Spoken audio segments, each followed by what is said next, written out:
नेपाल शिक्षक महासंघ राष्ट्रिय समितिका अर्थ उपमहासचिव मदनराज जोशीज्यू, नेपाल शिक्षक महासंघ राष्ट्रिय समितिका आदरणीय अध्यक्ष लक्ष्मी किशोर सुवेदीज्यू, नेपाल शिक्षक महासंघ राष्ट्रिय समितिका पदाधिकारीज्यूहरू, आबद्ध सम्बद्ध घटकका आदरणीय अध्यक्षज्यूहरू, आबद्ध सम्बद्ध घटकका पदाधिकारी, केन्द्रीय सदस्य, प्रदेश, जिल्ला र स्थानीय तहका नेता साथीहरू, नेपाल शिक्षक महासंघ राष्ट्रिय समिति, प्रदेश समिति, जिल्ला समिति र स्थानीय समितिका आदरणीय नेता साथीहरू, आन्दोलन परिचालन समिति, केन्द्र, प्रदेश, जिल्ला र स्थानीय तहका नेता साथीहरू, यस कार्यक्रममा उपस्थित हुनुहुने तपाईं सम्पूर्ण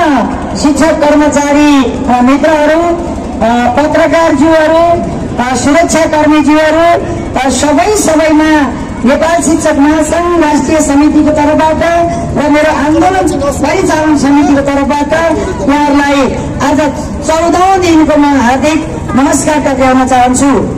आदरणीय शिक्षक कर्मचारी साथीहरू, आज सुरुको दिनदेखि आज यो 14औं दिनसम्म निरन्तर रूपमा जुन यो कार्यक्रमलाई भव्य र सभ्य रूपमा सम्पन्न गर्नको लागि सहयोग गर्नुहुने तपाईँ शिक्षक कर्मचारी मित्रहरूमा नेपाल शिक्षक महासंघ राष्ट्रिय समितिको तर्फबाट, आन्दोलन परिचालन समितिको तर्फबाट म हृदयदेखि नै यहाँलाई हार्दिक आभार सहित धन्यवाद व्यक्त गर्न चाहन्छु। आदरणीय शिक्षक कर्मचारी मित्रहरू, हामी यति बेला हामी निरन्तर रूपमा 20 गतेबाट 2081 माघ 20 चैत्र 20 गतेबाट आज 82 साल वैशाख 2 गतेसम्म हामी यो रोडमा छौं, सडकमा छौं। हामी नेपालको शैक्षिक आन्दोलनमा 2081-82 को आन्दोलनको इतिहासमा भोलि लेखिनेछ र हामी आज यो सडकमा 14औं दिनसम्म रहिरहँदा पनि नेपाल सरकार गैर जिम्मेवार बनेको, जिम्मेवार बन्न नसकेको जुन नेपाल शिक्षक महासंघले जुन एउटै मात्र चाहिँ मुद्दा उठान गरेको छ, विगतमा भएको सहमति कार्यान्वयन हुने गरी विद्यालय, विद्यार्थी, शिक्षक कर्मचारी मैत्री अग्रगामी शिक्षा ऐन जारी गरियोस् भन्ने हामीले एउटै मात्र मुद्दा लिएर आज हामी सडकमा छौं। वार्ता गर्यौं, सहमति गर्यौं, 80 मा पनि आन्दोलन गर्यौं, वार्ता गर्यौं, सहमति गर्यौं। हामीले अहिले यति बेला त्यो 3 चोटि गरेको सहमति, त्यही सहमतिलाई कार्यान्वयन हुने गरी विद्यालय शिक्षा विधेयकमा 152 जना भन्दा बढी सांसदज्यूहरूले चाहिँ संशोधन प्रस्ताव राख्नु भएको छ।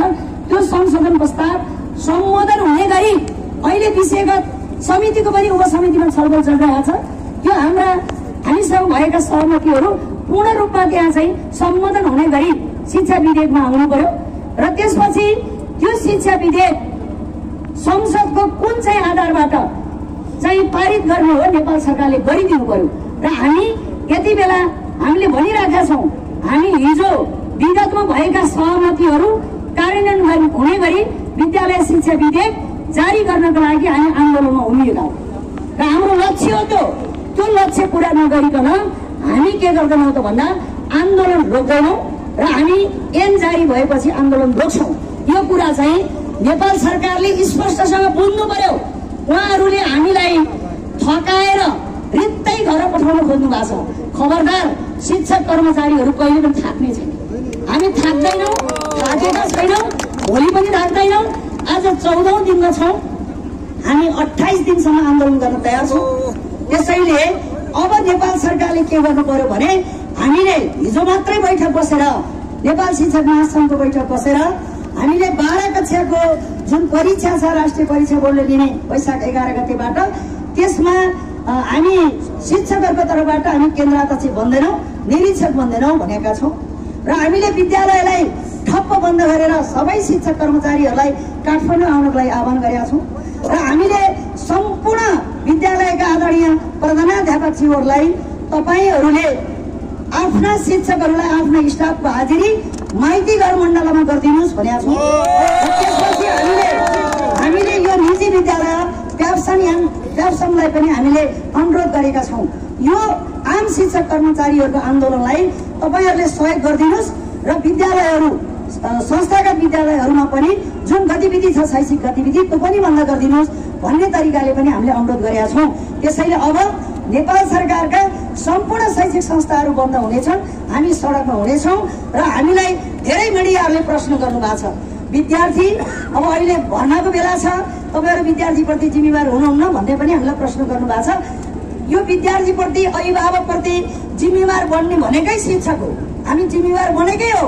माघ 20 गतेबाट गरेको आन्दोलन हामीले चरणबद्ध आन्दोलन गऱ्यौँ, प्रतिनिधिमूलक गऱ्यौँ, पढाइलाई डिस्टर्ब गरेनौँ, विद्यालयको वार्षिक परीक्षा पनि डिस्टर्ब गरेनौँ, एससी पनि डिस्टर्ब गरेनौँ। शनिबार काठमाडौँ केन्द्रित चाहिँ विरोध सभा जुलुस गऱ्यौँ र हामीले त्यसरी आउँदै गर्दा यो सरकारले हाम्रो आन्दोलनलाई कम आकलन गरेर कुनै पनि काम गतिविधिहरू अगाडि बढाएन।